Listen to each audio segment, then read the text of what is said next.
एक सवाल, फर्क सिर्फ एक चीज का डिफरेंस आ गया है अजमा साहब, एक चीज का फर्क आ गया है कि कौमी असेंबली में और पेशावर खैबर पख्तूनख्वा की असेंबली में अब घोड़ा आ गया, अब घोड़े का निशान पहुंच चुका है वहां पे।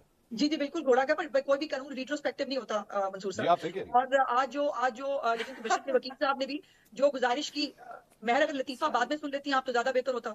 अगर मैं आपकी बात पे रोने लग जाऊं, आपकी गुफ्तगू लतीफे से कम थोड़ी है।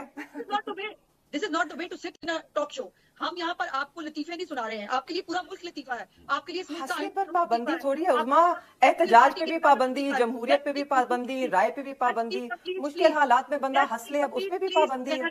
I will not let you speak now, this is not the वे। हम अगर आपको पेशेंटली सुन लेते हैं, आप भी इतना सा थोड़ा सा इतना सा जो बड़ा मुश्किल है, पता नहीं जो बंदा पीटीआई में जाता है उसके अंदर से सारी एथिक्स मोरालिटीज खत्म क्यों हो जाती है, मुझे तो ये समझ में नहीं आता। अच्छी खासी सेंसिबल लड़की हो, प्लीज लेट मी कंप्लीट। और ये जो हंसना, अब मैं आपकी बारी पे मैं ऊंची ऊंची रोऊंगी, फिर आप नहीं अच्छी नहीं, रहेंगी। ना कोई हंसे, बात का आप देखें कैरी ऑन।